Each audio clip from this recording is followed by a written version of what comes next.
mestre de cerimônias do Tribunal de Justiça do Estado de Rondônia. Sou mulher, pele branca, tenho cabelos na altura dos ombros, castanhos, olhos castanhos, tenho 1,65 de altura e visto calça, blusa e sapato na cor preta. Estou localizada atrás da tribuna e ao lado do dispositivo de honra deste auditório do Centro de Documentação Histórica e Memória do Poder Judiciário Rondoniense. Mais uma vez, muito boa tarde, sejam bem-vindos, bem-vindas ao quarto e último dia de programação da terceira semana da Memória do Poder Judiciário. A Escola da Magistratura do Estado de Rondônia e o Tribunal de Justiça do Estado de Rondônia agradecem muito a presença de todos e todas. Nós vamos dar início à programação e para presidir esta mesa, essa palestra que vai acontecer aqui nesta tarde, eu convido o juiz do Tribunal Regional do Trabalho da 14ª Região, doutor Antônio César Coelho de Medeiros Pereira.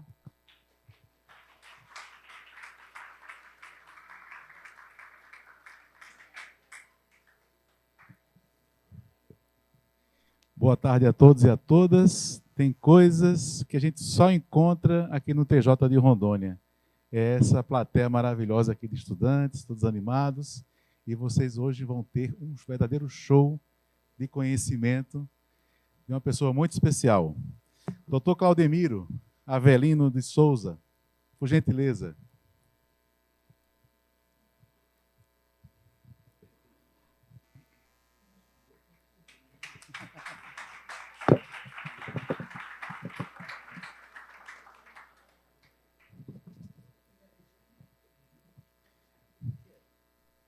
Doutor Claudemiro, a gente não encontra uma plateia dessa com facilidade, não. Isso aqui é um mérito. Olha, onde a gente vai, a gente encontra o TJ Rondônia, campeão em metas. Olha, esse pessoal aqui é diferenciado. E não podia ser diferente esse encontro, né? Que é muito especial para todos nós, e saber que a juventude está aqui conosco para aprender um pouco mais. E olha, a gente tem aqui uma pessoa diferenciada. Estou aqui com um historiador, professor de História do Direito, nascido lá em Coruripe, no Alagoas, e lá de Coruripe saiu um juiz de Direito, professor de História, em que eu tive a honra de integrar com ele a comissão que participou da construção agora está bem melhor, da construção do Museu do Supremo Tribunal Federal. Não participei tão efetivamente, que peguei Covid, aí mas faz parte da história também isso. E também da MB, né? Conselho dos Magistrados Brasileiros. Temos aqui uma pessoa que fala não só por paixão, mas por conhecimento de causa. Como historiador, e ter ele aqui agora conosco, com certeza é um momento histórico para esta casa e para todo mundo aqui, que tenho certeza que vai mexer em cada um dos senhores e das senhoras, lançando e acolhendo sementes, que a gente vai trazer aqui o maior orgulho e paixão pelo conhecimento. Doutor Claudemiro, é um prazer tê-lo aqui e com o senhor a palavra. Boa tarde a todos e todas. Eu vou colocar aqui mais pertinho, que eu vou precisar abri-la em dado momento, por favor. Eu vou aqui, em nome da Emeron, dar as boas-vindas a todos, dizer que estou muito feliz de estar aqui nesta cidade. Tá. Aqui em Porto Velho, é a segunda vez que eu estou aqui, e desde a primeira vez que já me encantei com o verde da cidade, com a alegria da cidade, com a história forte da cidade. Eu tive, pela segunda vez, lá no Madeira Mamoré, e fiquei encantado com o acervo. E quem não conhece, precisa conhecer. Uma história forte que não é importante apenas para Rondônia, mas para o Brasil. É um elemento histórico de muita grandeza conhecer o desenrolar da história de Rondônia a partir daquele acervo fabuloso que nós temos ali no Museu Madeira Mamoré. Bom, mas eu preciso, antes de mais nada, apresentar também a minha saudação,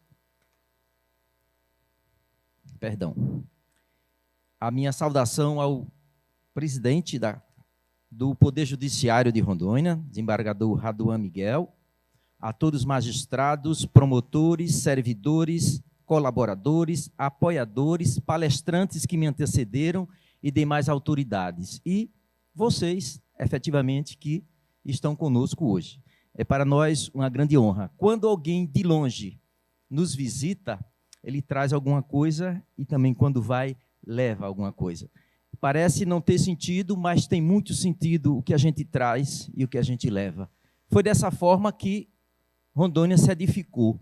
Nós tomamos conhecimento que pelo menos 50 etnias, podemos dizer, não é bem etnias, eu quis dizer povos de outros países, pelo menos 50 países, estão na base da história de Rondônia. Isso é muito forte. Quer dizer, Rondônia só tem a feição que tem hoje por conta desse sangue, suor e lágrimas de todas essas pessoas, de todos esses profissionais que aqui um dia estiveram, dando inclusive a vida para que os senhores estivessem aqui hoje, gozando desse espaço, desse momento, desse desenvolvimento e dos sonhos que eu sei que permeia a cabeça de todos os jovens e não pode ser diferente. Sonhar, como dizem os ingleses, não paga imposto. E é necessário que o jovem sonhe. A gente precisa ter a cabeça habitada de sonhos para que alguns deles possam virar realidade. É dessa forma que a gente vence. E nós nascemos para sermos úteis. O grande sentido da vida é ser útil. Então, você tem que abraçar uma causa que você ame e você encare com toda a sua força, com todo o seu dispor, para que você possa, efetivamente, ser útil. Repito, é esse o grande sentido da vida. Bom, estendendo também meus agradecimentos a todos que compõem a Emeron e o CCDH, na pessoa do senhor coordenador, o melhor presidente, e também da coordenadora Gleice Bezerra, e já de antemão parabenizando pelo evento que está sendo tocado, o concurso que foi lançado, a história da justiça e da Amazônia. Uma beleza saber dessa notícia. Gente, antes de eu tratar propriamente da temática que me foi proposta, eu preciso dizer para vocês qual o sentido, e farei isso de forma breve, qual o sentido do museu. Museu, terminando com U, é uma palavra latina que deriva também de uma palavra semelhante, museum, que vem do grego. E museu era a casa das deusas, das musas. E quem eram as musas? Eram 9 musas, filhas de Mnemosine e de Zeus. E cada uma delas tinha uma atribuição na sociedade. Deusa da música, deusa da dança, deusa da poesia e por aí vai. Então, isso do museu vem de muito longe e tem todo esse significado para as sociedades que se sucederam. Então, o fim do museu, a finalidade do museu primordial é efetivamente educar. O museu tem um papel importantíssimo nesse sentido e, às vezes, nós não emprestamos a ele essa importância. As práticas museológicas, elas ensinam muito, educam muito. A criança, desde cedo, precisa ser encaminhada aos museus, porque o museu é um local de você também aprender a sonhar.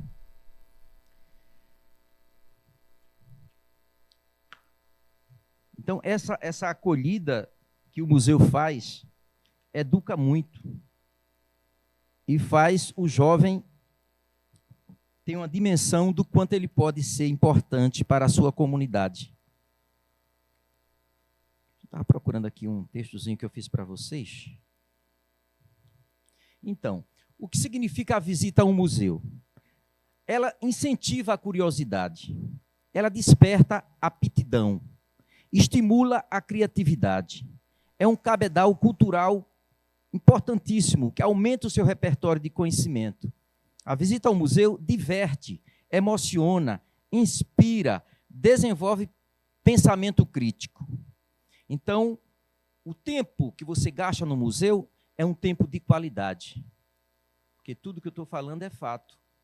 E quando você desperta isso na criança, eu já vi, já testemunhei, por exemplo, uma criança estar no museu e se deparar com uma cena, com uma informação, com um fato e dizer assim, eu agora quero ser médico, eu quero ser um policial, eu quero ser um juiz, eu quero ser um professor, em razão daquele conhecimento que ele bebeu no museu, que ele teve no museu. Então, por isso que se diz aqui, estimula a criatividade e desperta a aptidão. Isso é fato. Então, nós precisamos ver o espaço museal como algo que pode ajudar muito na definição da vida do futuro cidadão, da futura cidadã. Precisamos ver com esses olhos. Às vezes a gente não tem essa noção, mas isso é fato. Então, o museu, como lugar de criança, pois são eles os adultos do futuro. Num conceito atual, a gente pode dizer qual seria a finalidade de um espaço museológico. Vou dizer rapidinho para vocês aqui.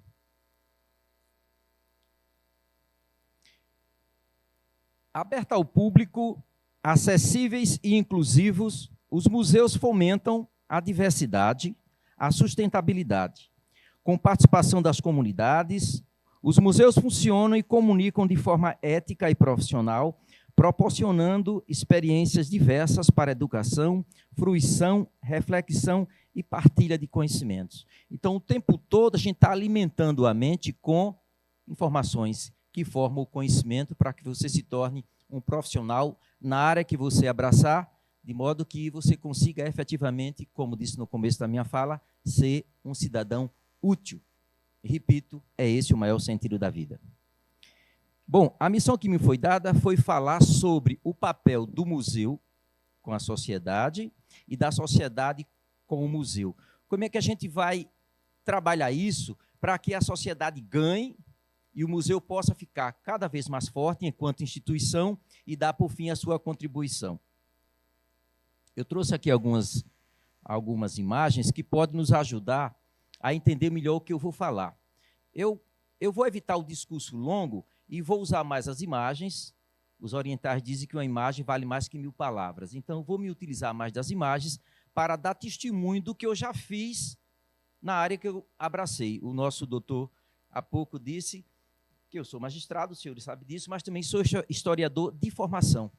Como juiz, tive o despertar de trabalhar e investigar a história do Poder Judiciário de Alagoas.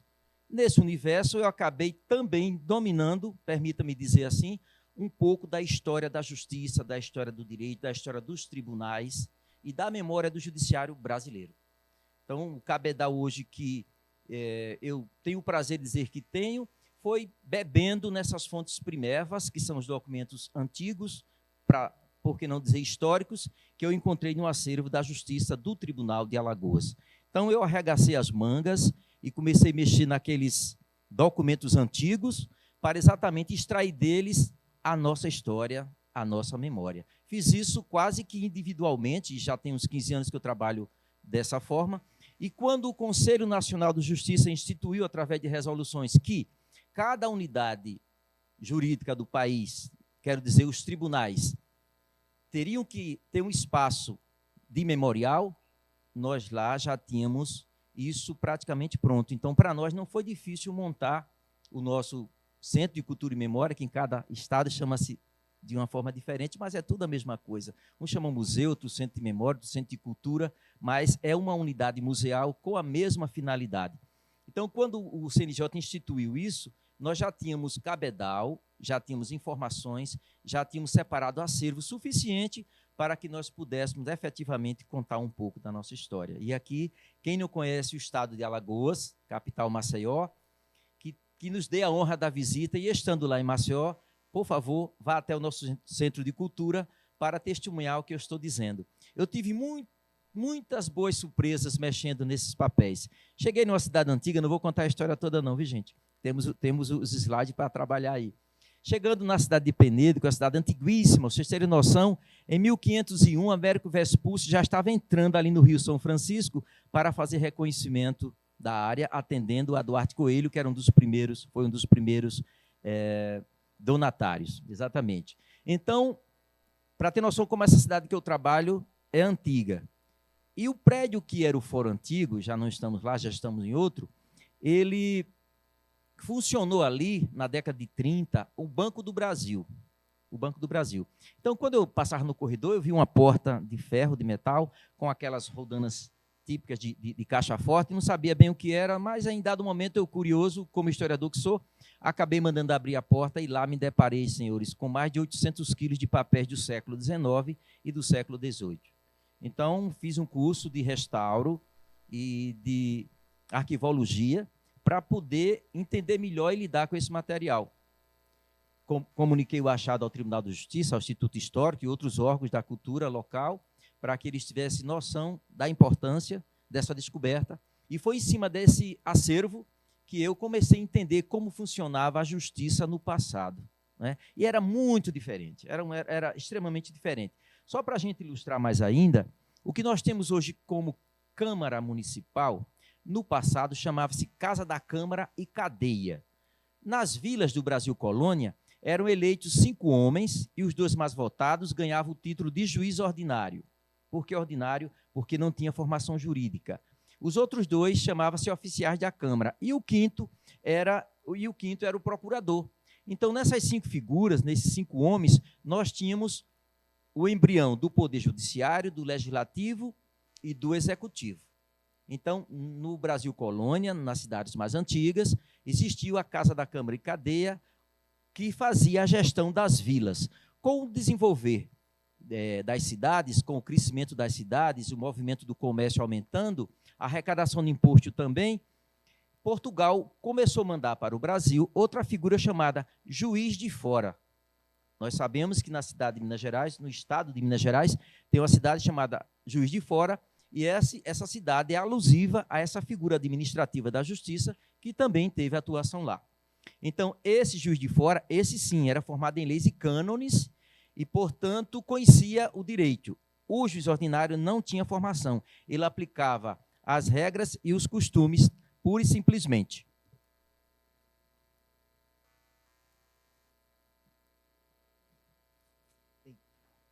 E como eu estou falando desse assunto, eu acho interessante, sobretudo para a moçada que não conhece esse fato, eu vou ler rapidinho um textozinho aqui, que eu reproduzi nesse livro. Esse livro nós lançamos ano passado, depois eu falo sobre ele, para a gente ter o testemunho de como agia um juiz ordinário, como é que ele atuava. O que é que acontece? Houve uma tentativa de crime de estupro, isso lá em 1833, numa cidade de Alagoas chamada Traipu. E o indivíduo tentou o estupro, mas não conseguiu porque foi abordado por outros 2. Resumindo, o caso chegou à justiça e o juiz era um juiz ordinário e o indivíduo foi processado e, ao final do processo, teve essa sentença. Vou ler rapidinho para vocês, presta atenção. Lembre que a sentença não é de um juiz formado, é de um juiz ordinário, que não tinha formação jurídica e, portanto, ele aplicava as leis e os costumes. Então, disse o juiz: o adjunto de promotor, representando contra o cabra Manuel Duda, porque no dia 11 do mês de Santana, quando a mulher de Chico Bento ia para a fonte, já perto dela, o supracitado cabra, que estava de tocaia em uma moita de mato, saiu dela de supetão e fez proposta à dita mulher, por quem queria para coisa que não se podia trazer a lume. E como ela se recusasse, o dito cabra abrafolou-se dela, deitou-a no chão, deixando as encomendas dela de fora, e ao Deus dará. Ele não conseguiu matrimônio porque ela gritou, e veio em amparo dela Nocreto Correia e Noberto Barbosa, que prenderam o dito cujo em flagrante. Dizem as leis que 2 testemunhas que assistam a qualquer naufrágio de sucesso fazem prova. Considero que o cabra Manuel Duda agrediu a mulher de Chico Bento para conchambrar com ela e fazer chumbregâncias, coisa que só o marido dela competia com chambrar, porque eram casados pelo regime da Santa Igreja Católica Romana. Que o cabra Manuel Duda é um suplicante debochado e que nunca soube respeitar as famílias de suas vizinhas, tanto que quis também fazer conchambranças com Quitéria e com Clarinha, moças donzelas. Que Manuel Duda é um sujeito perigoso e que, se não tiver uma causa que atenue a perigança dele, amanhã estará metendo medo até nos homens. Condeno, pois, o cabra Manuel Duda pelo malefício que fez a mulher de Chico Bento a ser capado.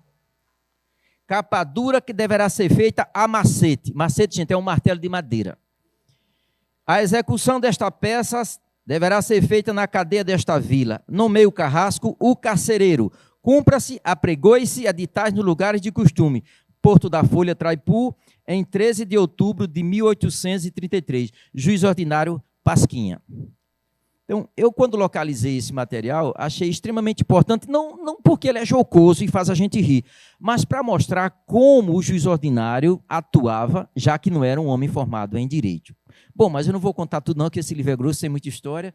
Foi apenas para ilustrar um pouco dessa minha fala. Eu vou partir para os nossos slides.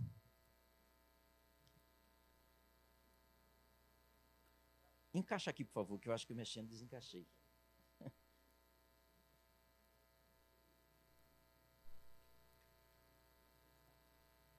Passa o primeiro. Pronto, perfeito. A temática que me foi proposta foi essa, rica e abrangente, e muito interessante dentro do que nós iremos trabalhar aqui. Como os centros culturais podem contribuir para a comunidade e a memória do judiciário. É disso que nós iremos tratar. Bom, eu disse que tenho uma vida já bem longa nessa coisa da recuperação de documentos, já fiz curso de restauração, já cheirei muita poeira de papel velho, para poder fazer esses resgates. E esses resgates eles vão ajudando a gente a montar, como eu disse, a nossa história e a nossa memória. Nessa imagem aí, nós temos um desembargador motivado pelo trabalho que a gente vem fazendo, doando objetos para o nosso museu. Desembargador Ivan doando alguns documentos antigos para compor o acervo do museu. Nesse aí, nós temos a equipe de estagiários do curso de História que recebem os alunos no museu para poder apresentar todo o acervo. Esse pessoal passou por treinamento, com uma seleção de concurso, até ficarem aptos a trabalhar conosco. Nesse aí, o prazer de receber a criançada e toda a alegria que eles trazem, né? Alunos de 6 a 8 anos, empolgados com o momento de estarem no museu. Porque para uma criança de periferia, que não tem muita vivência com esses ambientes, um momento desse é um momento de festa. Então, fazemos convênios com as escolas públicas, o município fornece o ônibus, a gente enche de criança e leva para o museu. Então, é um dia de festa para ele. Depois tem um lanchinho, e é um momento que, de certeza, não sai nunca da cabeça deles. E como eu disse há pouco, né, doutor? E como eu disse há pouco, isso estimula que eles despertem para o futuro adulto que cada um será. Aí eles interagindo com o museu, estão apontando aí as varas. As varas. Essas varas, eu faltei dizer, a vara branca, dá para ver um pouco, a vermelha um pouco, a foto não está boa. A vara branca era utilizada pelo juiz de fora, aquele que vinha de Portugal, de Coimbra. Ele era obrigado a usar essa vara por onde andava na vila. E se ele fosse avistado sem essa vara, ele era multado em R$500. Inclusive, quando estava usando o cavalo, que era o transporte da época.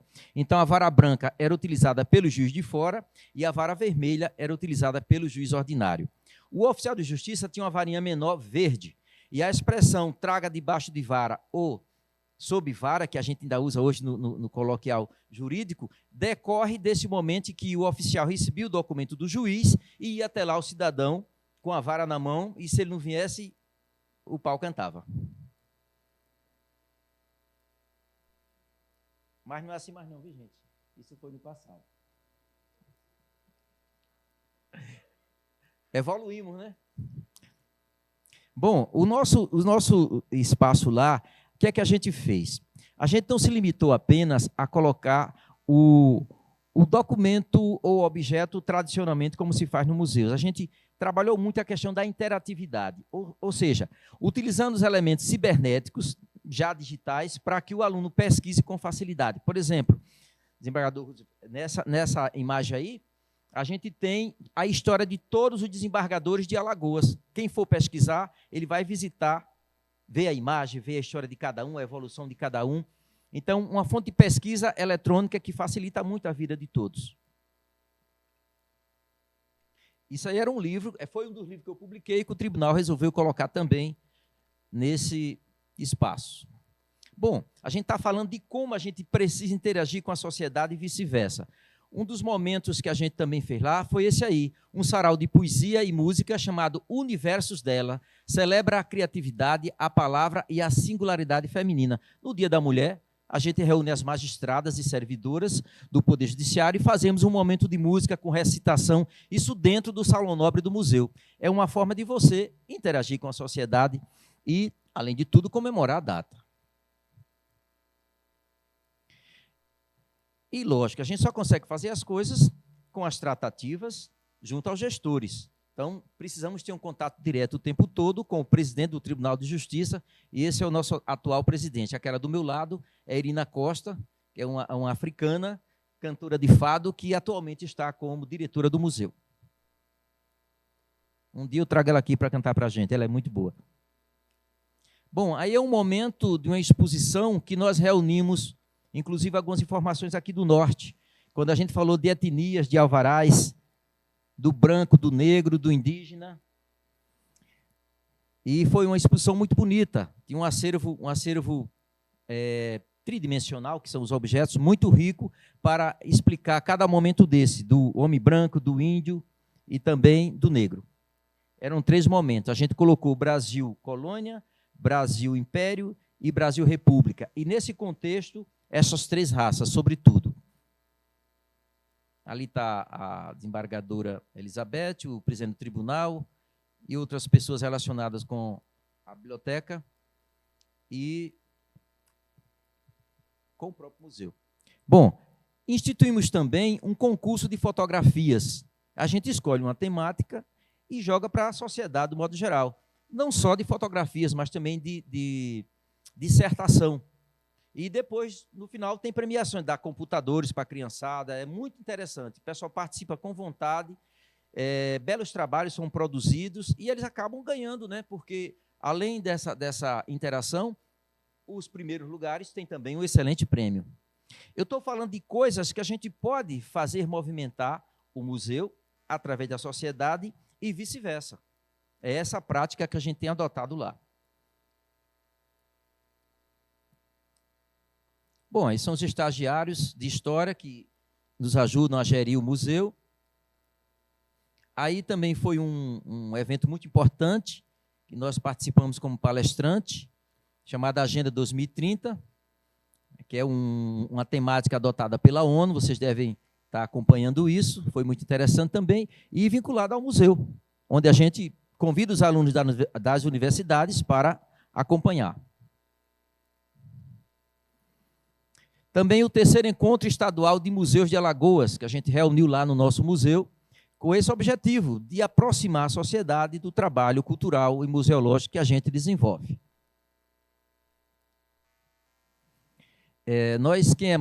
Quem está na luta há mais tempo, sabe o que significa Memojus. É um grupo de WhatsApp que foi criado há 5 anos e foi a partir daí que a gente começou a discutir prioridades para a preservação, conservação da memória do judiciário brasileiro em todo o país. Esse grupo ele é composto por membros de todos os tribunais do país. E a cada ano a gente se reúne para discutir quais são as tratativas e a estrutura que precisa ser adotada para que a memória do judiciário brasileiro seja preservada. Recentemente estivemos em Goiânia, foi o 5º Encontro Nacional da Memória do Judiciário, que foi muito importante também. Aí é o prefeito de Maceió com o então presidente do Tribunal de Justiça recebendo este livro de presente. Esse livro é o seguinte, como eu encontrei muitos documentos antigos, eu separei alguns que tinham mais de 300 anos e mandei fazer a transcrição paleográfica, mantive o processo em si no livro, mas também a transcrição. E, evidentemente, fiz todo um apanhado histórico para poder explicar a presença desses processos no livro. Entre um processo e outro, nós colocamos uma imagem colonial daquela região de lá de Alagoas. Franz Post, Montanos e outros viajantes do Brasil Colônia que pintavam as paisagens do Brasil naquele período. Então, ficou um livro muito interessante que hoje tem uma utilidade muito, muito grande para paleógrafos, para genealogistas, para historiadores e para quem estuda linguística também. Porque quando a gente faz a transcrição paleográfica, a gente copia tal qual está no documento. E antigamente, como os documentos eram produzidos à mão, com aquelas canetas bico de pena, eles abreviavam muito.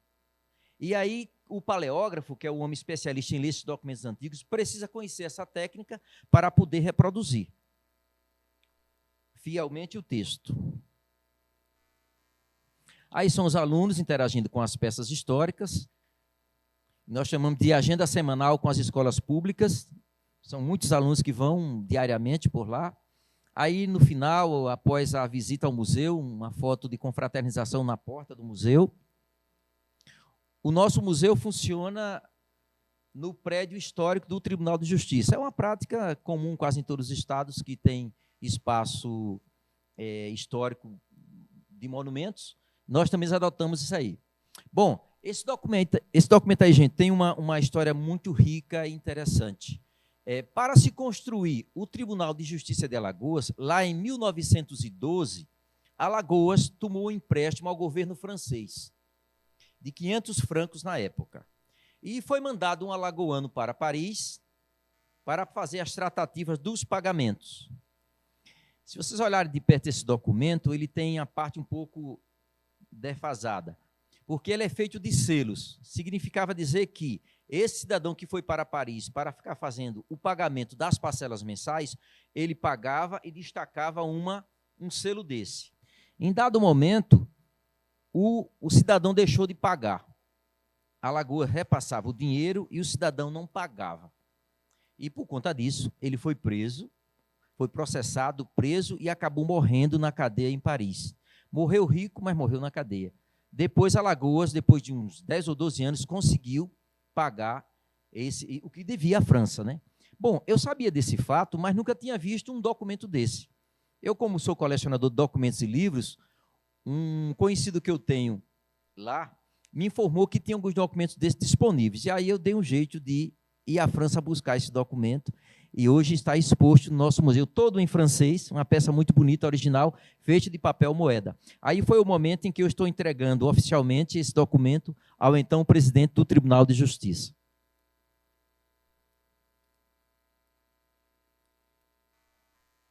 Perdão, esqueci da câmera. Bom, aí foi quando nós comemoramos 132 anos do nosso Tribunal de Justiça, né? Foi uma festa bonita, foi quando foi lançado este livro, um evento cultural muito rico, para poder trazer, mais uma vez, os estudantes, os servidores do tribunal, pesquisadores, historiadores para o nosso auditório. Reunimos muita gente nessa festa aí.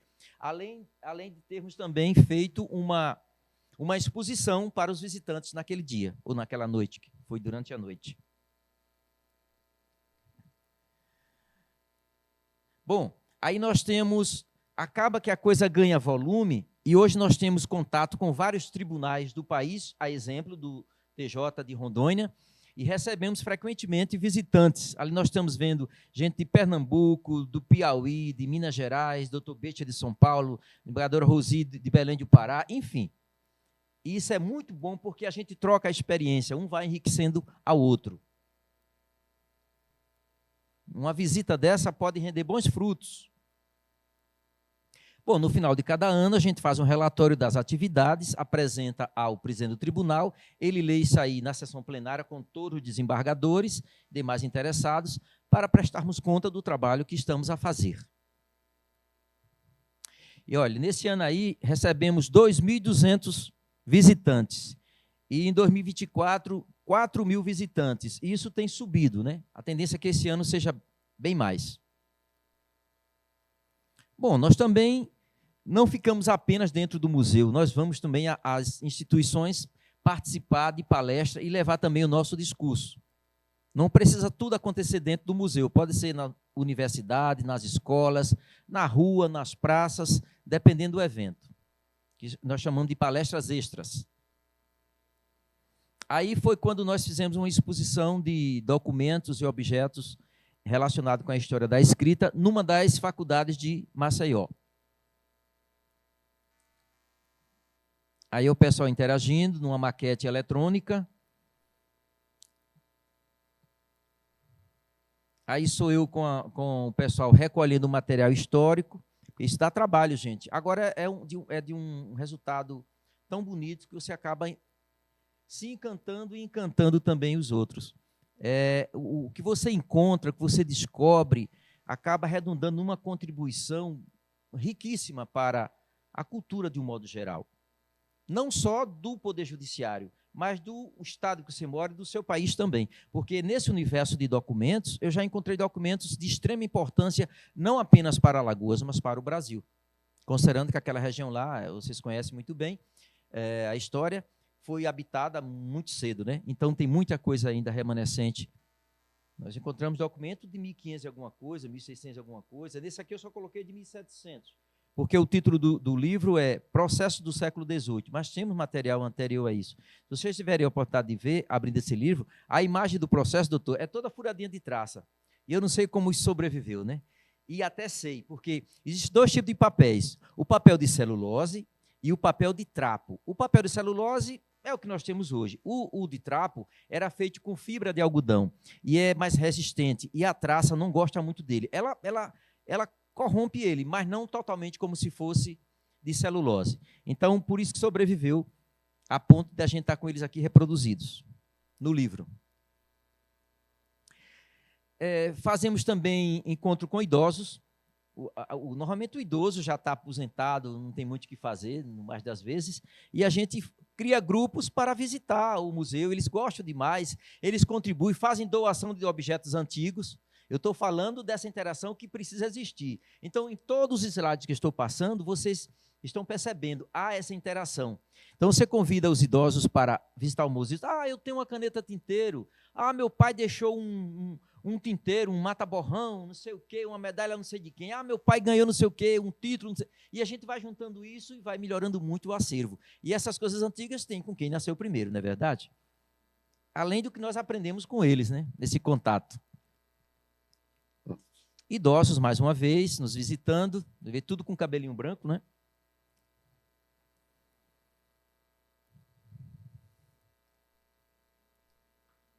Bom, e eu falei de interatividade e de tecnologia. O nosso Centro de Cultura e Memória, ele já adota todas essas ferramentas para receber todo mundo. Então, a inclusão, né, a diversidade estão sendo respeitadas na nossa unidade. Então, se qualquer deficiência que a pessoa possa ter, não impede dele ter acesso ao nosso acervo e conhecer todo o nosso museu.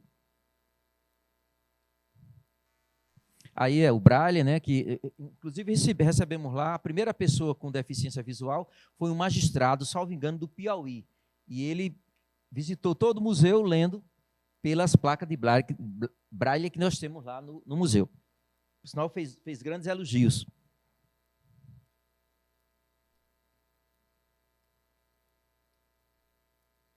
Mais uma vez, Braille. Também a gente tem interação com os órgãos de segurança pública, que são setores mais sisudos, mas que a gente consegue vencer isso. Manda um expediente para o comandante do quartel e diz a ele que defina um grupo de policiais para também conhecer o nosso espaço. Porque, quando se trata de justiça, polícia e segurança, de um modo geral, sempre estiveram um tanto quanto próximos.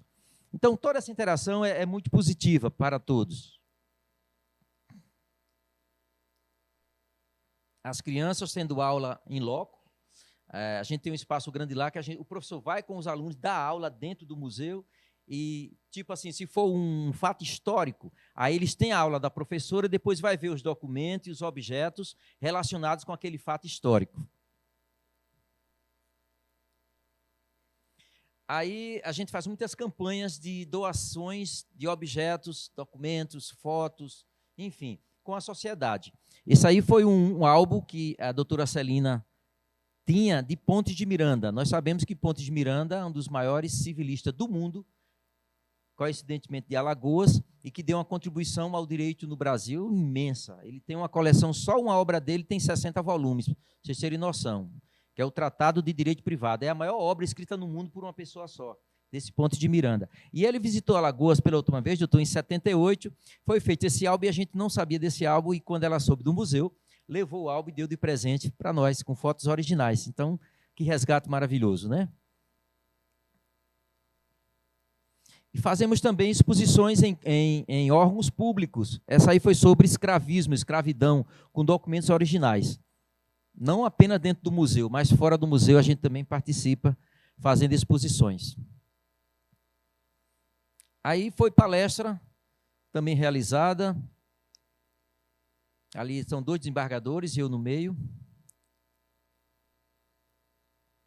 Aí um outro evento também envolvendo o jurista e magistrado de São Paulo, Carlos Alexandre Pecher, é uma das figuras mais exponenciais nessa parte de preservação da memória. Foi ele que ajudou a fundar o grupo do WhatsApp, no qual também participo. Foi uma tarde muito, muito interessante, e com o apoio do Conselho Nacional de Justiça, da Escola da Magistratura, do CNJ, do próprio Poder Judiciário, enfim, né, a gente envolve todo mundo para que a coisa tenha dimensão. Bom, de tanto mexer com essas coisas, eu acabei, como o doutor acabou de falar ali quando me apresentou, eu tive a sorte de me ombrear ele e outros colegas para ajudar a montar a ala da Associação Brasileira de Magistrados dentro do Supremo Tribunal Federal, que é um museu imenso, maravilhoso, e nós temos um espaço lá que nós, foi, doutor, ajudamos a montar.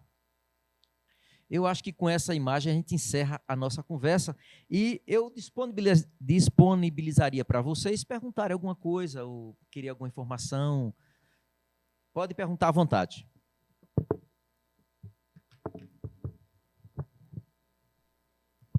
Alô? Eu vou aproveitar que eu estou aqui na mão, o microfone, e vou fazer uma pergunta. Já anotei aqui, curioso, para saber a resposta. Eu vejo que o eminente juiz e historiador, ele é um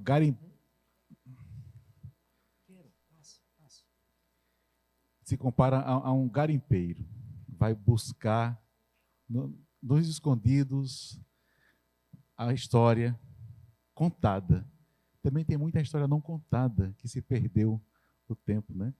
Queria saber quais foram os principais desafios que o amigo enfrentou para preservar e acessar esses documentos históricos que contam histórias de grupos marginalizados, silenciados. Mas não só isso. Eu queria saber a emoção de descortinar. Conta para mim como é que é a emoção de descortinar essas histórias perdidas ali, escondidas. Um dos primeiros desafios foi vencer o próprio Poder Judiciário, entre aspas. Porque quando eu comecei a mexer nos papéis velhos, doutor, eu não tinha autorização legal. Eu fazia porque eu via que tinha necessidade de fazer. Alguém tinha que fazer aquilo. Então, eu, consciente da responsabilidade de historiador e de magistrado, eu ia às comarcas e olhava o que é que tinha de histórico, o que é que estava se acabando, o que é que a traça estava roendo, e eu recolhia mesmo. Recolhia e levava, restaurava, catalogava, e nessa mexida nos documentos eu ia encontrando essas preciosidades. Inclusive, quando o Tribunal de Justiça foi fazer o convênio com a empresa de São Paulo para o token, sabe o que é token, né, gente? Aquela assinatura digital? Pois bem, quando foi para fazer esse contrato, a empresa pediu que o tribunal apresentasse a ata de instalação do tribunal, que era do século XIX. O tribunal não tinha. Coincidentemente, eu tinha ido, doutor, visitar um armazém, que eu sabia que tinha coisa antiga lá, da Justiça, e mexendo nesses papéis, encontrei essa ata do Tribunal de Justiça. Não só a ata, mas também a relação das autoridades que estiveram presentes na inauguração do tribunal lá em 1892. E aí, claro, eu comuniquei ao presidente do tribunal que tinha localizado esse documento, e a empresa disse que só assinava o contrato se fosse apresentada a ata. E, por sorte, eu tinha a ata, levei, e o contrato foi concluído, porque eu tinha localizado, por exemplo, a certidão de nascimento do nosso Tribunal de Justiça. Dentre tantos outros documentos importantes que eu localizei, inéditos e com histórias assim fabulosas, descobrimos também o último enforcado no Brasil, o processo do último homem enforcado no Brasil. Nós localizamos lá, até virou livro agora, recentemente. Nesse livro que eu tenho aqui, eu trouxe alguns para dar de presente a alguns aí, tem nós chamamos de Crônica do Judiciário Alagoano. Numa das crônicas, a gente conta a história do último enforcado no Brasil. É também muito interessante. É trágica, mas é interessante, do ponto de vista histórico, né? Eu acho que a gente poderia sortear um livro desse para aquela pessoa do auditório que fizesse a melhor pergunta. Podem levantar a mão para o cerimonial.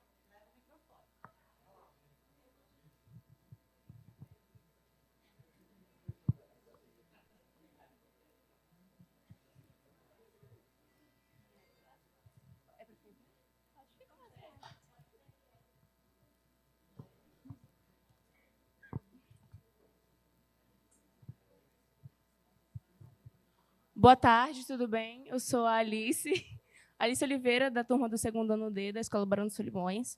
Eu queria saber, na opinião do senhor, qual foi a melhor obra resgatada?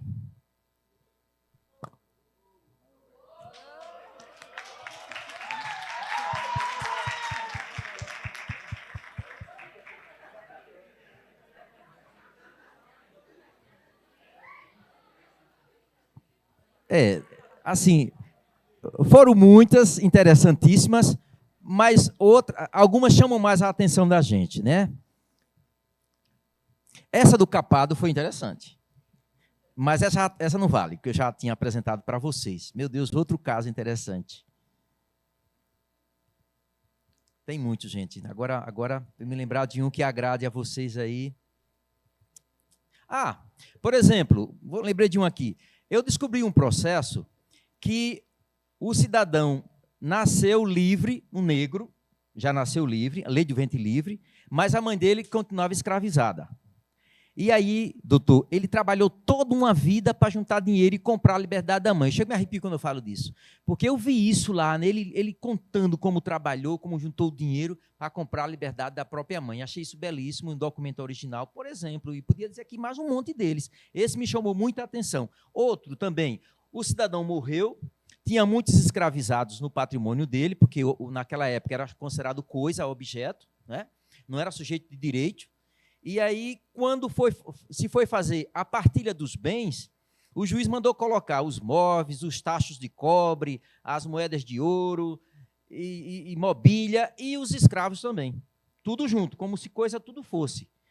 E na hora da divisão, teve um dos escravizados que coube para determinado herdeiro. Só que esse escravizado não se dava com aquele herdeiro. E aí ele entrou com ação na justiça, pedindo ao juiz para mudar de dono, entre aspas. Também achei isso muito interessante. Como o escravizado não era sujeito de direito, mas ele enfrentou e conseguiu vencer, por exemplo, né?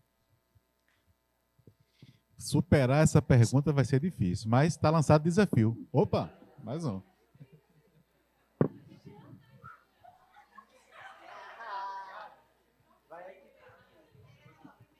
Esse livro que está rodando vai ser sorteado por quem fizer as perguntas, né, doutor? Tá bom. Tá para anotar o nome do quem está fazendo pergunta?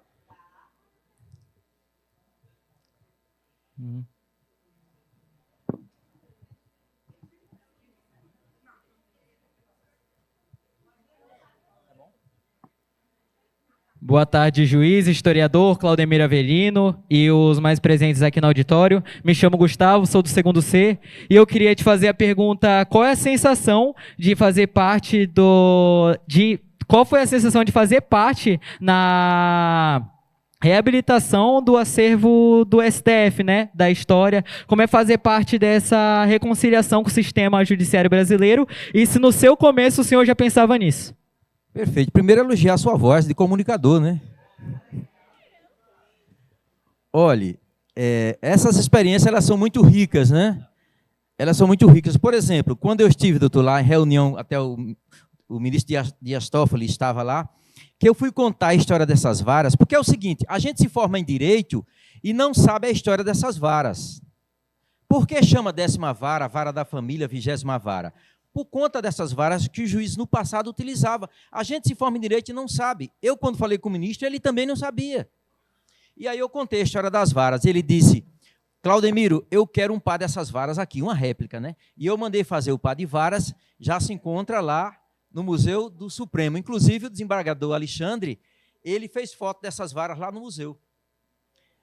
Então, respondendo a sua pergunta, essa experiência com o Supremo Tribunal Federal foi muito interessante, porque trocamos essa dimensão, entendeu? De levar objetos físicos para enriquecer o acervo do Museu do Supremo Tribunal Federal. Por exemplo, dentre outras coisas, lógico.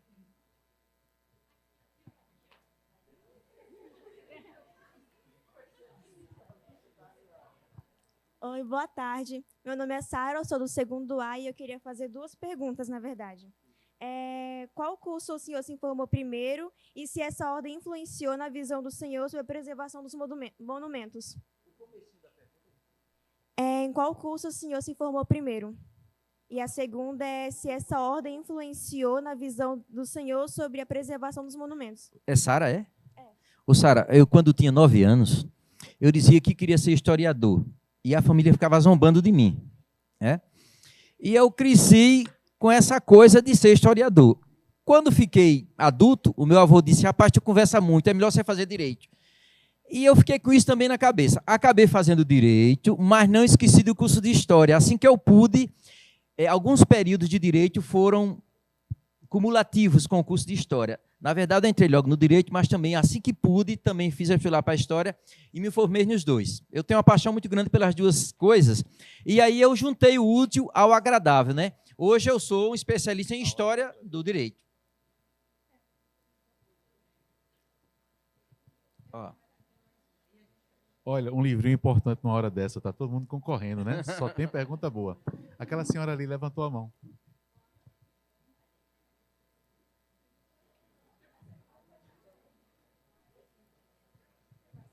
Keila. Boa tarde, me chamo Keila, faço curso de História na Universidade Federal do Estado de Rondônia. A minha pergunta é, o que vocês levam em consideração quando prepara o acervo de ajudar os historiadores à pesquisa? Então, quando a gente cria uma unidade museológica, um arquivo, inclusive um laboratório de recuperação de documentos, nós recentemente inauguramos em Alagoas, senhores, um laboratório de recuperação de documentos, com máquinas importadas, máquinas importantíssimas para esse restauro. A gente pega uma folha dessa furada de traça, coloca numa máquina chamada MOP, máquina obturadora de papel, prepara uma celulose com a pigmentação do papel, joga na máquina, põe o papel lá, ela faz os movimentos, tapa os buraquinhos todinho da traça ou do cupim, depois damos um banho nesse papel, coloca na máquina secadora e por aí vai. De modo que o papel fica todo recuperado. Então, é uma trilogia, o museu, o arquivo e o laboratório. Essas três coisas que a gente utiliza para poder ter o documento em condições de ser utilizado pelo historiador, pelo pesquisador, pelo curioso e também para ser colocado na exposição do museu. Doutor Claudemiro, essas suas explicações, ela lembra muito um lugar tranquilo na casa do avô, escutando boas histórias e se deleitando ali noite adentro, né? Infelizmente, a gente não tem tanto tempo assim. Se não tiver mais nenhuma pergunta, tem mais uma pergunta? Vamos fazer isso? Vamos encerrar com ela, com a última pergunta dela. Olha, não tem jeito, a coisa é boa demais, né? É um tema que fascina, né? Que só nos remete coisa boa. Parabéns. E eu queria fazer o seguinte, vamos fazer o sorteio. Podemos fazer isso? Temos a Alice, o Gustavo, a Sara e a Keila. Temos 4. 2 mais 2 levantaram a mão aqui, não foi? Foi. Diga rapidinho, doutor. Diga rapidinho a sua. Aqui, ó, só o microfone. Para não deixar ele com estado de... E ter mais conforto. Prometo ser breve na resposta.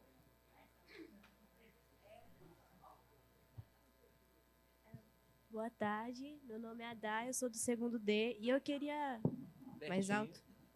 Boa tarde, meu nome é Adá, do segundo D e eu queria perguntar se tem algum documento ou algum objeto histórico que tem alguma relação com algum personagem da história do Brasil, tipo Dom Pedro I ou algum do tipo. Tem relação com... Algum personagem histórico. Ah, sim. Olhe, nós temos, por exemplo, uma coleção de alvarás régios, que eram ordens do rei, determinando uma série de coisas, relacionado com transporte de mercadoria, com frota naval, com promoção de juiz, com criação de comarca, com cobrança de impostos, e Dom João VI assina esses documentos. Por exemplo, né? Quando eu palestrei em Porto Alegre, nesse universo de alvarás régios que eu tenho, eu estava dizendo até ao doutor ontem à noite, não foi, doutor? Eu contei essa história. Eu localizei um alvará régio, Dom João criando uma das primeiras comarcas de Porto Alegre, que na época chamava São Pedro do Livramento, acho que era isso. Como era um documento que não interessava a história de Alagoas, eu levei esse documento e dei de presente ao Museu do Rio Grande do Sul, do Judiciário do Rio Grande do Sul. Então, efetivamente, tem muitas peças que tem a assinatura de Dom Pedro II, de Dom João VI. Dom Pedro I, não estou me lembrando agora se tem alguma coisa, mas Dom Pedro II. Temos, inclusive, uma carta de próprio punho de Dona Maria I, que era mãe de Dom Pedro I, e do marido dela, Dom José. Cartas originais de punho, que a gente encontrou nesses documentos. Por exemplo, né? Tem outras figuras também, estou dizendo algumas, né? Boa tarde para todos os presentes nesse recinto, para o senhor também. Bem, eu sou Samara e sou do segundo C do Barão dos Solimões. O senhor havia falado que, desde o começo, com os 9 anos de idade, queria ser historiador. E depois mudou para a questão de direito e, no final, acabou sendo com direito e historiador junto. Mas eu vou fazer 2 perguntas em uma. O senhor, hoje em dia, agora, o senhor escolheria... Se fosse para decidir entre os 2, não os 2 juntos, o senhor escolheria qual? Ou, se não pudesse nenhum dos 2, o senhor escolheria outra profissão a seguir ou nenhuma, assim? Olha, eu consigo conciliar muito bem isso. Eu me sinto realizado como magistrado, eu continuo atuando como juiz, me sinto muito feliz na minha profissão, sinto-me útil, sou um juiz tipo porta aberta, muito popular na cidade, enfim, eu me sinto útil atuando como juiz, como magistrado, mas também gosto da história, né? E eu acho até que eu vou ficar mais conhecido como historiador do que propriamente como juiz, mas gosto das 2 coisas. Doutor Claudemiro, nós temos quantos livros para sorteio? Só tenho para Só tem um. sortear, que é o grandão. Então, vou fazer o seguinte, eu vou identificar com a plateia qual foi a melhor pergunta. Que tal? Tudo bem. E o critério vai ser palmas. Então, eu queria saber, assim, da Alice Oliveira. Alice, fique em pé, por gentileza. A pergunta da Alice. Então, vamos ver palmas para a Alice.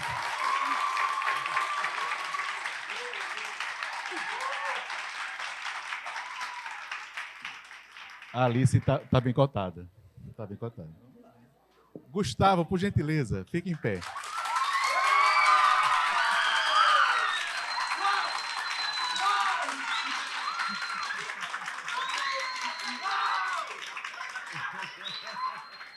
Eu achei que ninguém ganhava da Alice. A Sara, por gentileza, fique em pé, Sara. Sara.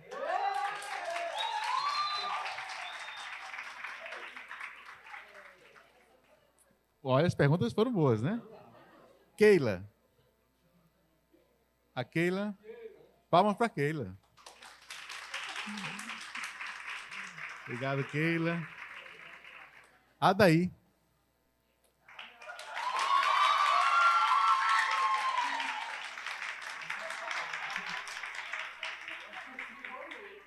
E a última agora, a Samara.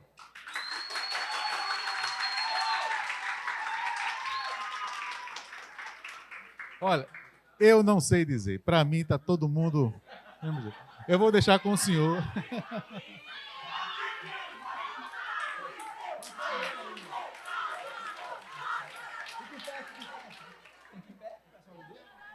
Aí, palmas para o locutor.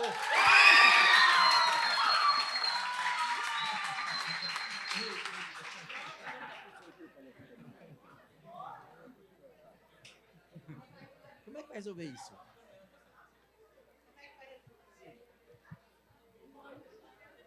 Aí podia fazer o seguinte, eu acho que o Gustavo teve um bom aplauso, né?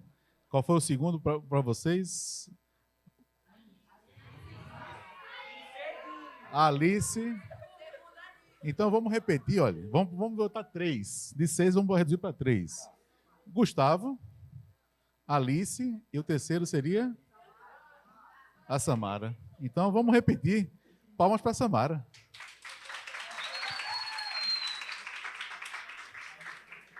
Agora para o Gustavo.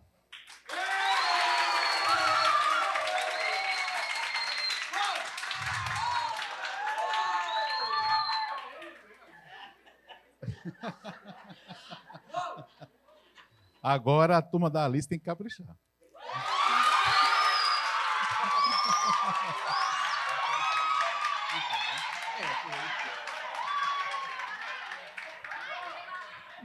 Bom, o nosso julgador entende que foi Gustavo o vencedor.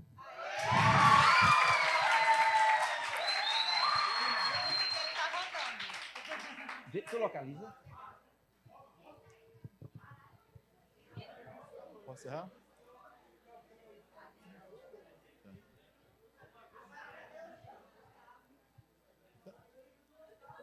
Então,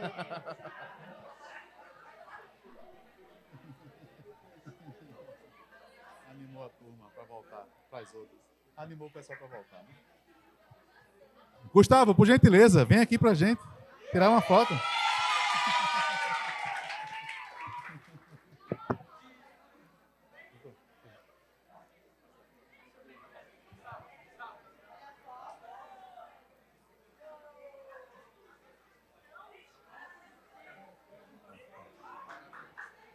Agora, dê uma palavrinha aí. Você coloca.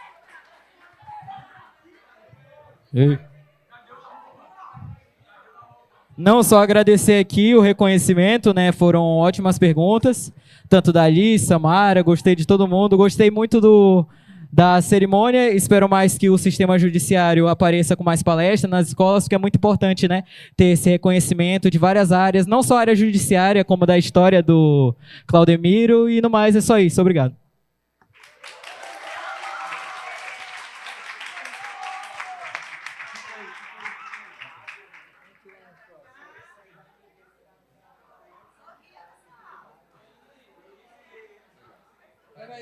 Peraí. Vou tirar aqui com o oficial. O desembargador chegando aqui. Pronto.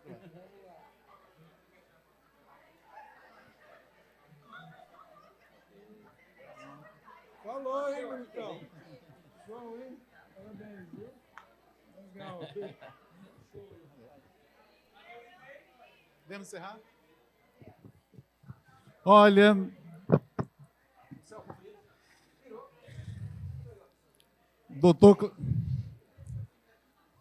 Doutor Claudemiro, eu vou fazer uma coisa que eu não queria fazer aqui. Quero encerrar essa atividade de hoje à tarde. Foi muito bom, muito enriquecedor e, para mim, deixou ainda mais a vontade de buscar preservar a nossa história e olhar para cada vez mais para os detalhes, porque a gente não está aqui do nada. Tem muita coisa que aconteceu para chegarmos aqui hoje, né? Tribunal de Justiça de Rondônia, por exemplo, quanta história tem, quanta coisa não está registrada, né? E quanta coisa precisa ser garimpada. Muito obrigado pela sua palestra. Eu quero agradecer o convite aos desembargadores, pelo meu convite estar aqui, e parabenizar mais uma vez por essa belíssima semana e por essa belíssima tarde que foi patrocinada por nós, a todos nós. Viu? Muito obrigado, seja sempre bem-vindo. Leve do nosso povo de Rondônia a gratidão por essa belíssima apresentação. Meu prezado doutor, muitíssimo obrigado. Eu só queria, para fechar a minha fala, senhores desembargadores aqui presentes, de prestar uma homenagem à professora Mara, que ontem nos brindou com a riqueza de informações, agradecer sua presença aqui, doutora, e dizer que fui muito feliz de ouvi-la ontem.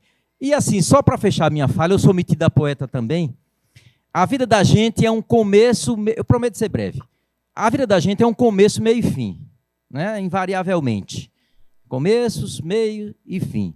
Tem um poeta de um nome estranho, mas que tem 25 livros publicados, tem ruas em São Paulo com o nome dele, chamado Judas Esgorogota. Coincidentemente, ele é alagoano, e eu estudo esse poeta.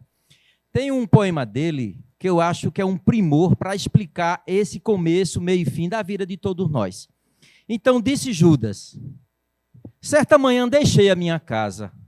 Eram 5h30, talvez 6 horas da manhã da vida, um sol vermelho e um vermelho brasa, por sob a estrada adormecida, derramava-se toda em completa mudez, numa tonalidade futurista. Era manhã quando eu saí de casa, e o sol ainda vermelho, de vermelho zarcão, dizia: para onde vai este menino, que nem espera que lhe chegue o dia? E eu, cheio de minha fé, parti em busca da primeira curva do caminho, porém, à tardinha, o sol esmaeceu, e eu percebi que já havia rugas em meu rosto, que a minha vista já ficava turva, como a vista do sol que envelheceu. Passo a passo, envelheci também. De volta, meus sonhos apagados, joelhos vertendo dor, pés descarnados, sem um gesto, entretanto, de revolta. Ando em busca de uma cova rasa, onde eu, Marte da pé, pobre e feliz, possa, enfim, encontrar a recompensa de uma conquista imensa que não fiz. Era amanhã, quando eu saí de casa. Meu abraço para vocês.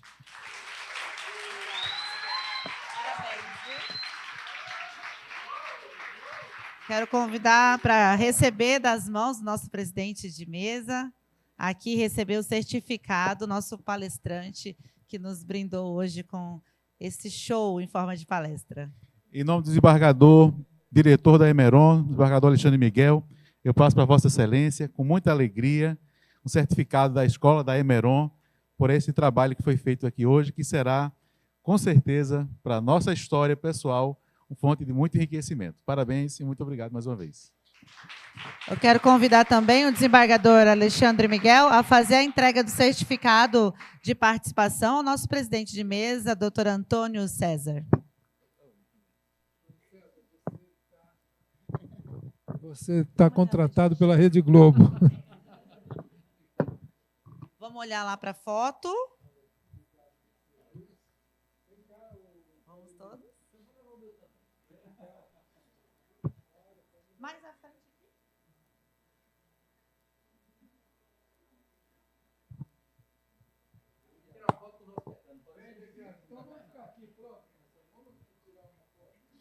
Nesse momento de foto, eu quero aproveitar e registrar a presença do juiz do Tribunal de Justiça, Adolfo José Augusto, também do nosso decano do Tribunal de Justiça, desembargador Roosevelt Queiroz, nosso obrigada pela presença, assim como nosso muito obrigada às professoras Michele, Elianaia, Camila, da Escola Barão dos Solimões.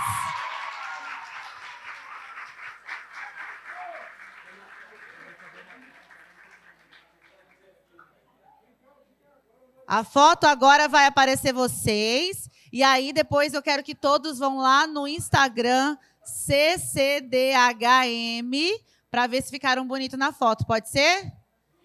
Então a gente faz uma foto mais comportada, todo mundo sorrindo na cadeira. E agora uma com a mãozinha assim, ó. Aê!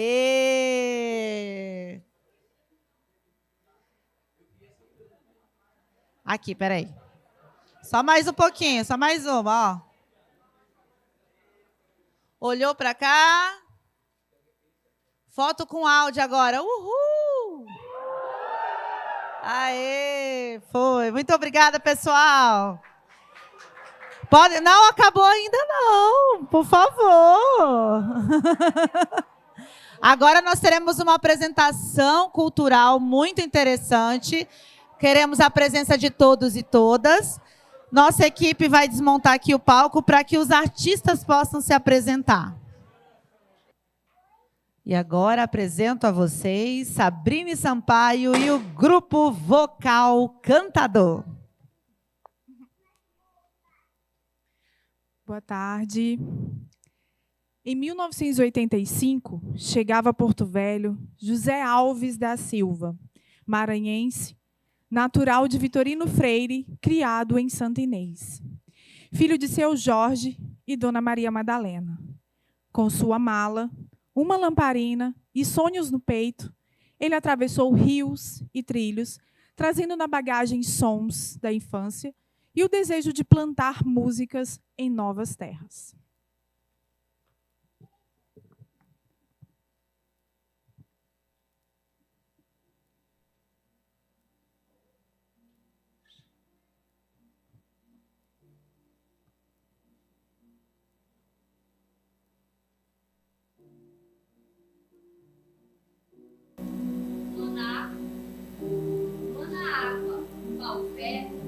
Mãe mata, mãe lua, vagões.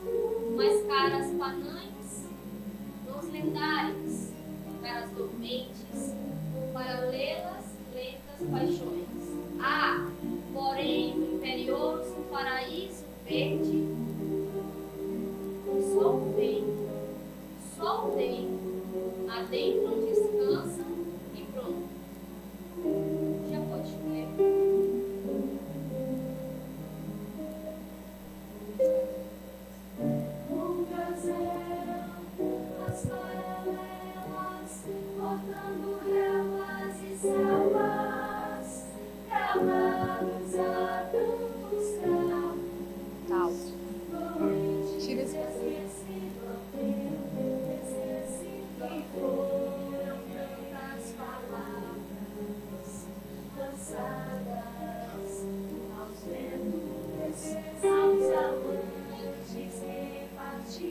Meu pai era a mistura de vários Zés.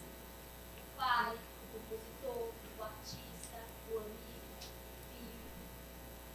Devoto de São José, acreditava que não importasse os percalços vividos. Encontrava em São José um exemplo de resiliência e fé.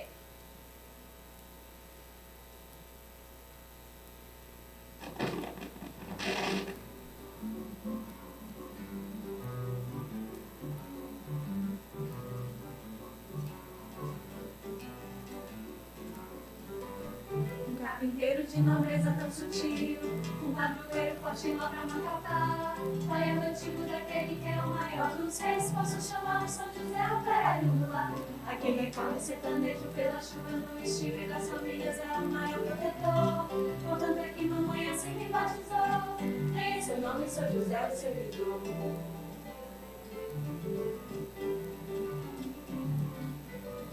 Carpinteiro de nobreza tão sutil, um padroeiro forte lá pra Macapá. Pai adotivo daquele que é o maior dos reis, posso chamar o São José operário do lar. A quem recorre sertanejo pela chuva no estilo e das famílias é o maior protetor. Contanto é que mamãe assim me batizou, tem seu nome, São José, o servidor. Que maravilha é esse mundo dos Josés, ah, como tem Zé na Paraíba, Zé Maquins, Zé Miguel e Zé Celso, Zé Batizado de Mamá. O Rio de Amaro, Zezinho, Maranhão, Sarapago, Alencar e Bonifácio. Não é fácil citar todos os Josés, sem só deles o primeiro a copiá-los, para seguirmos e perder tantos percalços. Descalço, pois não chego até os pés, de altura, de largura e de longura, de altura, de largura e de longura.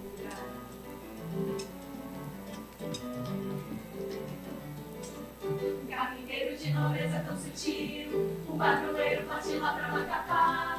Pai adotivo daquele que é o maior dos reis, posso chamá-lo São José, operário do lar. A quem recorre sertanejo pela chuva no estilo e das famílias é o maior protetor. Contanto é que mamãe assim me batizou, tem seu nome, São José, o servidor. Que maravilha é esse mundo do José, ah, como tem Zé na Paraíba, Zé Maquinique, Zé Miguel e Pisnique, Zé Celso, Zé do Baixo, Zé de Ribamar, o Rio de Amaro, Zezinho, Maranhão, Sarapago, Alencar e Bonifácio. Não é fácil citar todos os Josés, sei que são deles o primeiro a copiá-los, para seguirmos, já fiz todos os calos, me calo, pois não chego a todos os pés, de altura, de largura e de longura, de altura, de largura e de longura, de altura, de largura e de longura, de altura, de largura e de longura.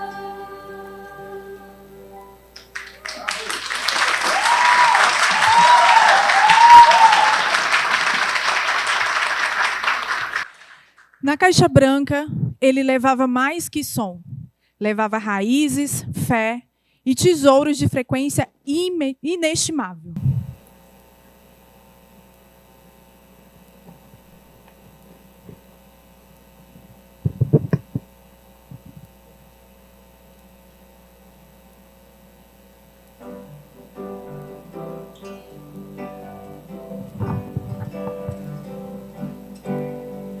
Licença, cidadão, quero falar de amor, quero significativo, fala significativo, pode de terror. O lado do pensamento bom é tão seguro, sem rota de colisão.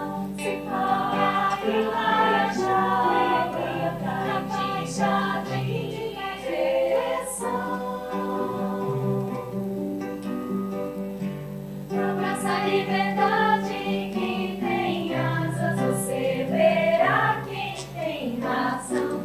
É o caboclo curador, com suas ervas em fusão. A voz do povo é voz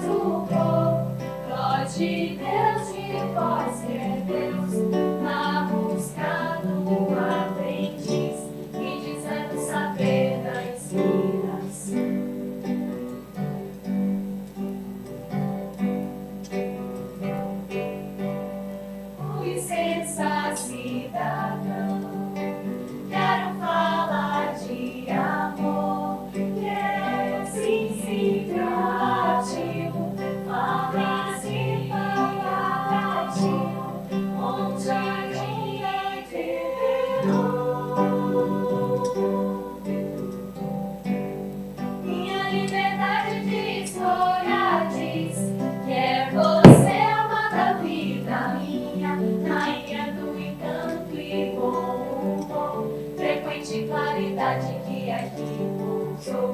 E eu, pra saber mais sobre você, consulto esse meu coração, e como ninguém entende de emoção, então se segura na cadeira, cidadão.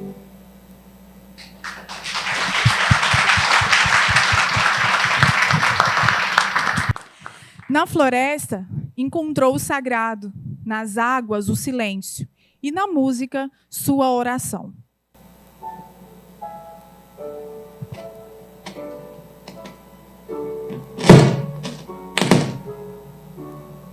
Tira o carro. Desliga. Deixa só.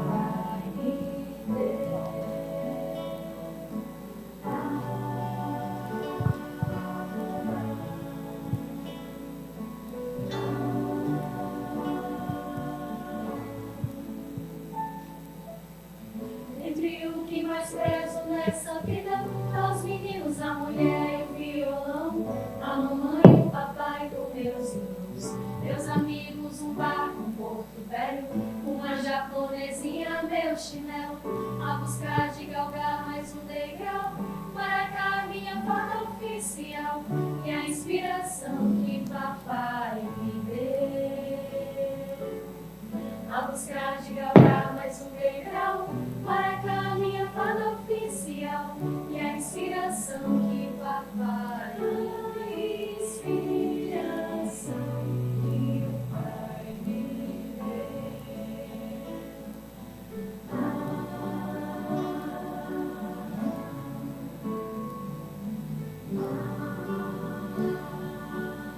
Papagaio no sul, que dá guinada, uma pipa que cata e minhoca, um mercado de açaí da tapioca, e madeira, água benta, que dá sorte, uma janela com formato de norte, lei de cor, telefone, o guia postal, Maracá, minha fada oficial, e a inspiração que papai me deu. Lei de cor, telefone, o guia postal, Maracá, minha fada oficial, e a inspiração que papai me deu. Inspiração que o pai me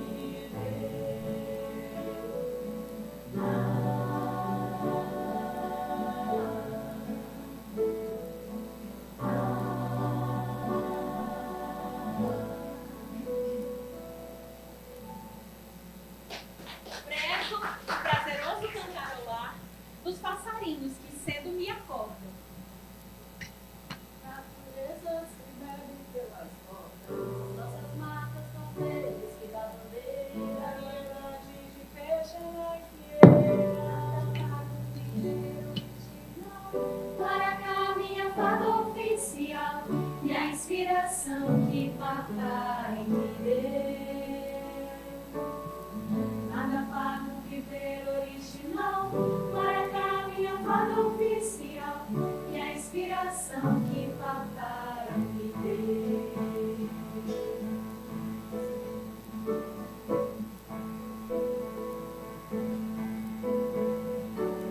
A riqueza que tenho não dou por nada, se defeito não coloco em questão. Não sei de história sobre partição, mas sei sobre a Amazônia, como ninguém possa até falar do que não me convém. Interesse que ao meu povo causa mal, Maracá, minha fada oficial, e a inspiração que papai me deu. Interesse ao meu povo causa mal, Maracá, minha fada oficial, e a inspiração que papai me deu. É aquele que não se abate, não se cansa nem gela com razão, qualidade que não se tocar com amor, consciente do seu papel no mundo, vibração que não for mudar em segundo, harmoniza sem amor essencial,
E agora, Zezinho?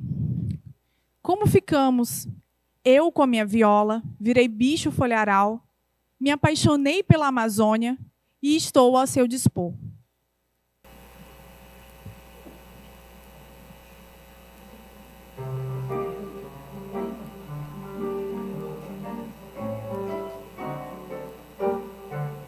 Era noite, lua cheia, linda noite.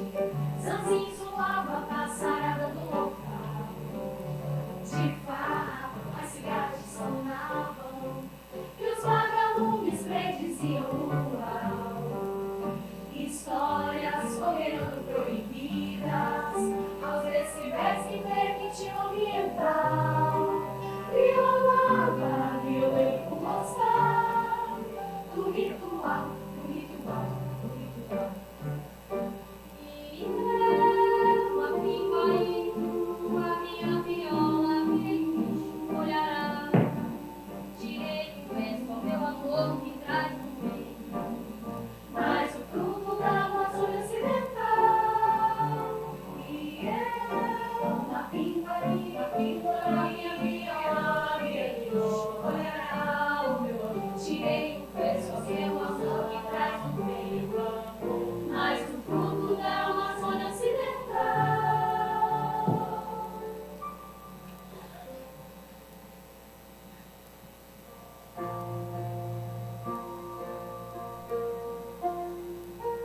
Ó Mãe Terra, protegei parteiras, benzedeiras e mostrai o olho d'água a esse mateiro, veradeiro Maranhão. Um brasileiro irmão, te peço nada mais.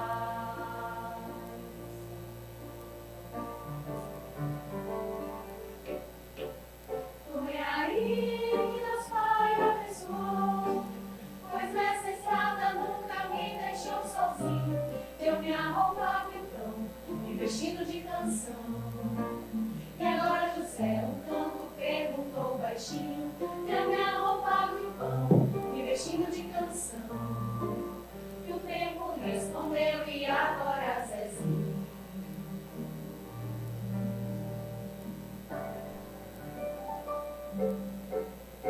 E eu, a pinguim, a minha viola, que olhará. Tirei o verso ao meu amor que traz no meio, mas o fruto da Amazônia Ocidental.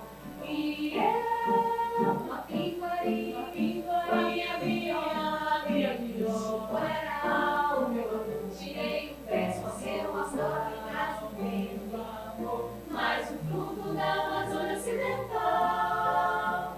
Mas o fruto da Amazônia Ocidental. Mas o fruto da Amazônia Ocidental.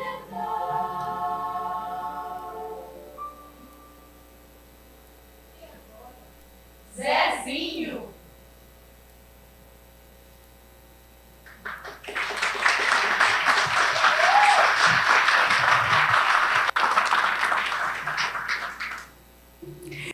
Cantou às margens do Madeira, os becos, as rezadeiras, os filhos do barro e do seringal. Rondônia, terra de encontros e esperança.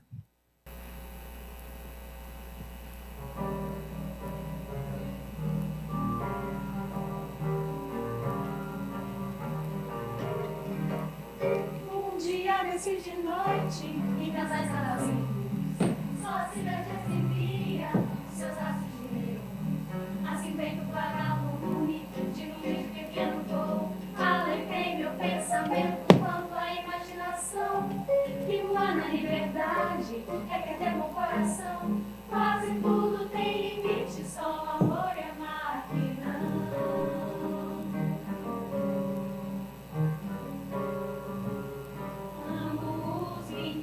Os meninos, como aquela mulher, ao florão, a floresta, mundo, bicho, gente sério, mata interior, lua, chuva na mão que brilha, céu, estrelas, sol que brilha, pai, mãe, família, Vitorina, Beira, Rio, estrada de ferro, ribeirinho, índio branco, negro, já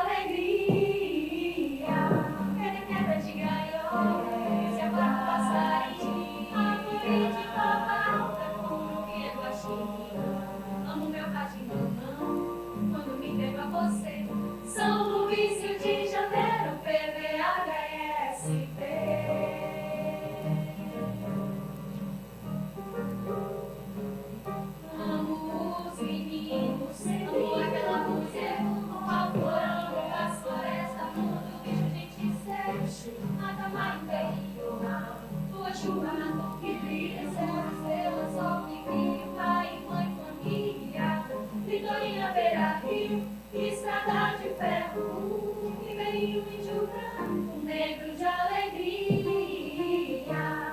Quebra de gaiola, sapato passarinho, alegria de corda alta, como minha baixinha. Longa parte do mundo, quando me entrego a você. São Luís, Rio de Janeiro, PVHSB.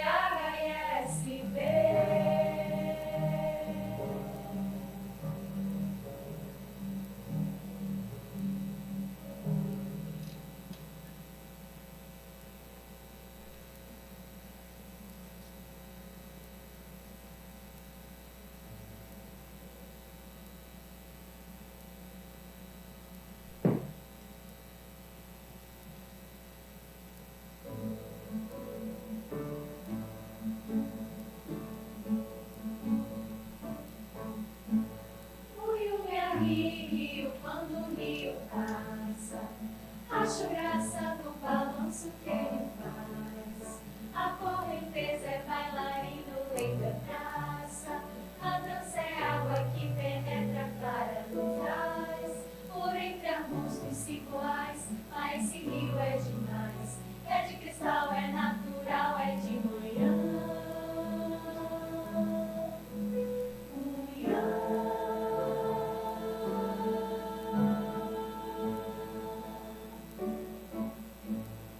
Tanto nele seu encanto mágico, é fato e fato o alimento que ele dá. Não quer escuro nem mercúrio, vê a pesca no seu tempo, está atento, aguardando pra dançar. Tempo todo um movimento de menina, da dançarina que vai lá na escadaria. Se for dizer de poesia de dia, o sol é luz, essa peleja é poesia. Esse passo corre suas plumas, as tuas flores do mar. Cabelo, folha do verde, essa o seio, a anatomia do vida. Tira no corpo como um peixe matrichão. O rio é colo, corpo é lago, cunhã.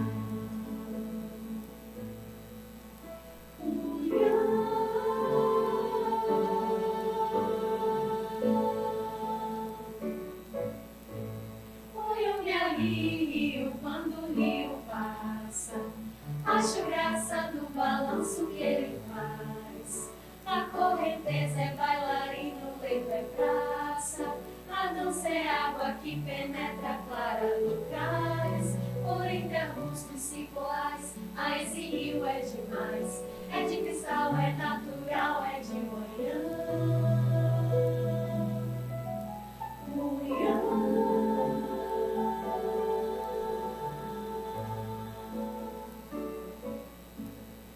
Tanto nele seu encanto mágico, é fato e fato o alimento que ele dá. Não quer escuro nem mercúrio, quer a pesca no seu tempo, está atento, aguardando pra dançar. Tempo todo um movimento de menina, da dançarina que vai lá na escadaria. Se for de dia, poesia é de dia.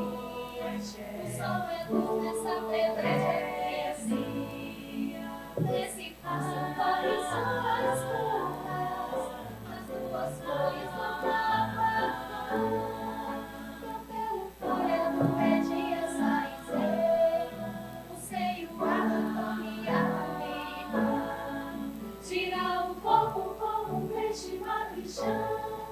O rio é como congelado, cunhã, cunhã, cunhã, cunhã, cunhã, cunhã, cunhã.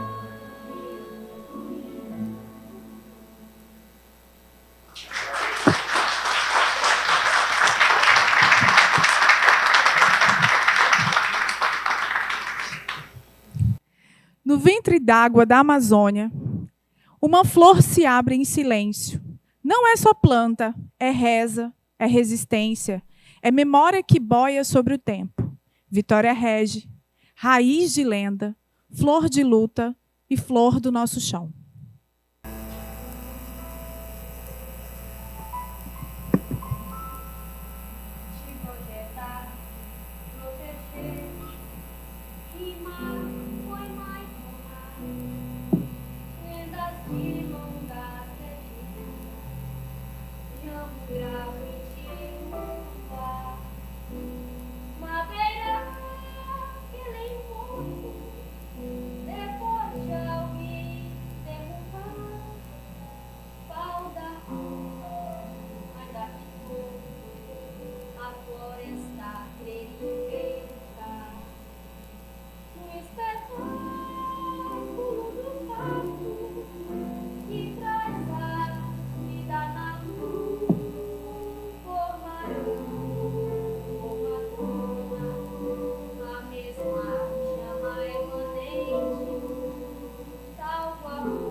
Brava fogo grande, chapada do mulher. O mundo mata fome ou mulher. Na mata ser rainha é ser mulher. É ser mulher. A luna pedra, cana brava, teu beijinho. Mundo longe com branco, meu jardim.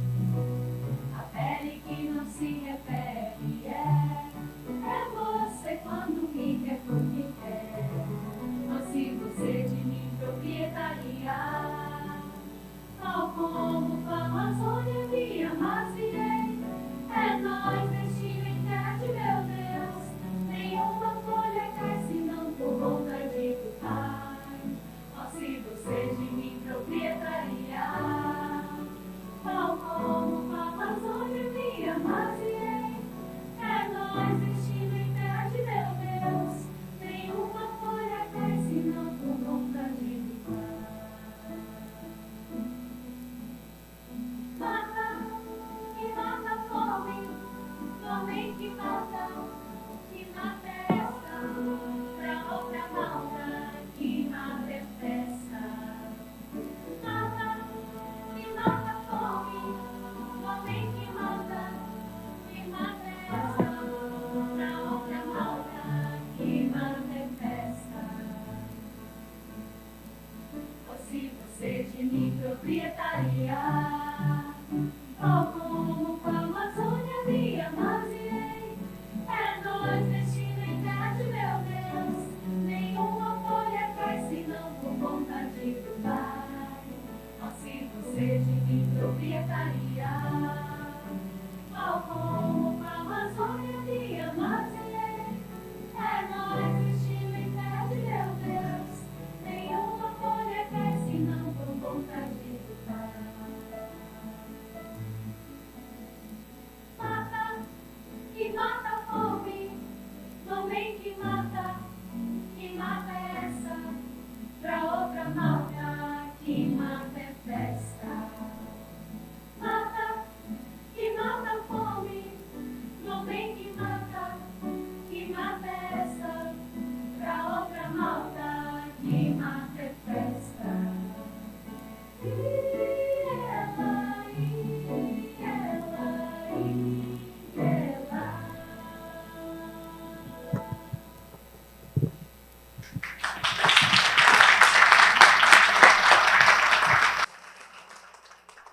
E a nossa viagem está quase chegando ao fim. Toda viagem, ela começa com um passo. Mas a de Zezinho começou com um som. Um trem ecoando memórias, uma mala repleta de sons e o peito cheio de sulcos, como a terra vermelha de Santa Inês. Cruzou trilhos, rios, esperanças. Partiu do Maranhão não para fugir, mas para se encontrar. Encontrou Porto Velho, encontrou Madeira, encontrou a si mesmo no Ecos das Matas.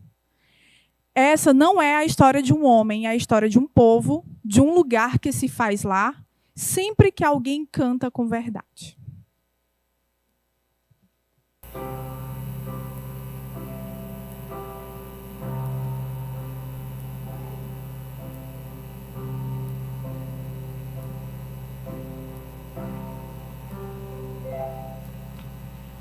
Este porto tão antigo, onde um dia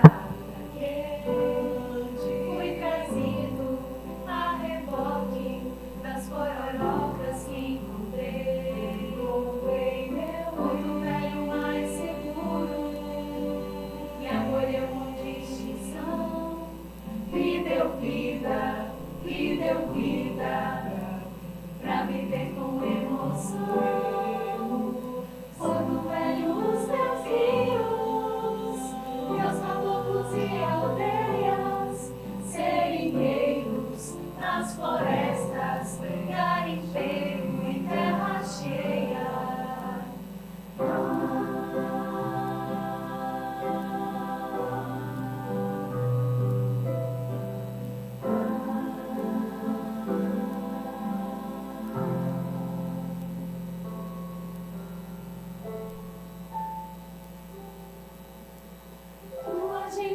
Cachoeiras, tua forma de encantar.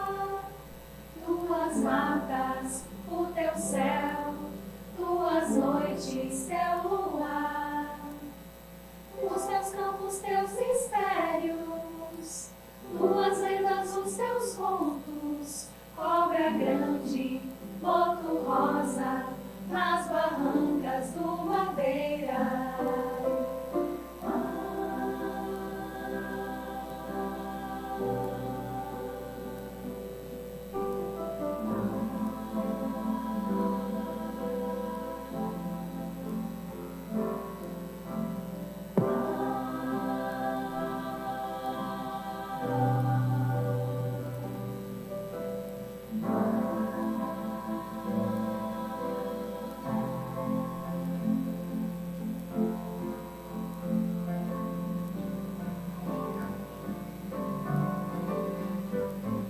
São João a festejar, noite clara, lua cheia, belas moças conquistar. Eia, eia. São João a festejar, noite clara, lua cheia, belas moças conquistar. Eia, eia. São João a festejar, lua cheia, a festejar, é São Cheia.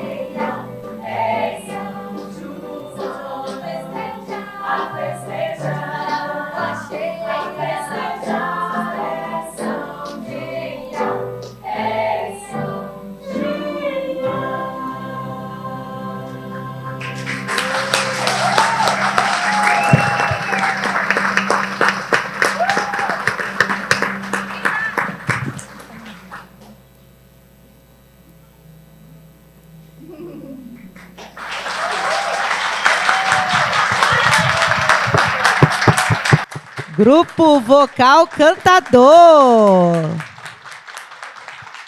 Nosso público em pé para aplaudir as meninas, as mulheres, os músicos. O nosso muito obrigada.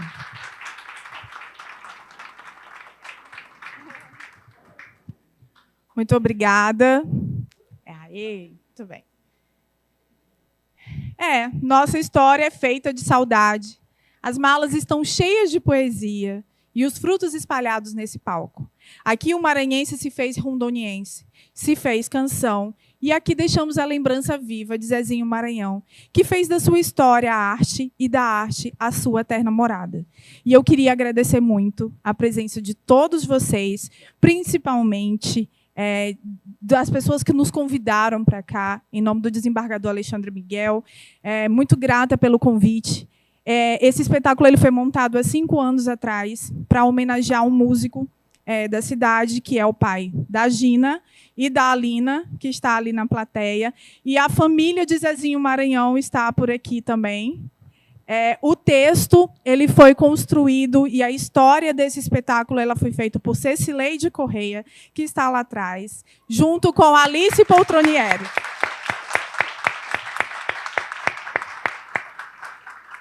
Todos os arranjos foram construídos pelo Mauro Araújo e por mim.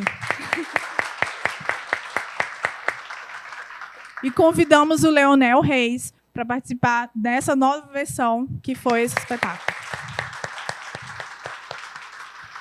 Agradeço às meninas. Essa é uma nova versão. A gente fez um espetáculo para outras, né? Foi com outra formação. Então, agradeço ao empenho de cada uma de vocês, né, por participar do Canta Zezinho, que está deixando aqui a sua história. É a primeira vez que tem uma plateia que assiste esse espetáculo, porque ele foi feito na época da pandemia. Então, ele a gente assistia em casa. Né? Então, vocês foram privilegiados de assistir a primeira vez do Canta Zezinho.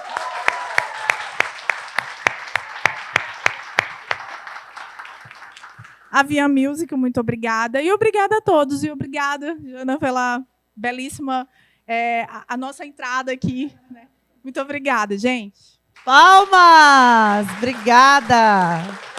Nós que agradecemos a esse show maravilhoso, finalizando assim a Semana da Memória do Poder Judiciário Rondoniense, com certeza com aquela chave de ouro incrível. Eu convido agora a todos e todas para uma visita guiada pelo nosso Centro de Documentação Histórica e Memória do Poder Judiciário de Rondônia. Nós temos 2 exposições aqui, a dos 7 Samurais, que conta a história, né, de todo o início do Tribunal de Justiça de Rondônia, e também uma exposição que foi inaugurada esses dias, faz muito pouco tempo, sobre a Justiça Rápida Rondoniense. Lá tem uma réplica do barco que vai até os ribeirinhos, então é uma exposição muito legal. Vocês estão convidados para estar nessa visita guiada aqui pelos nossos colaboradores do Centro de Documentação Histórica. Muito obrigada e até a próxima. Boa noite.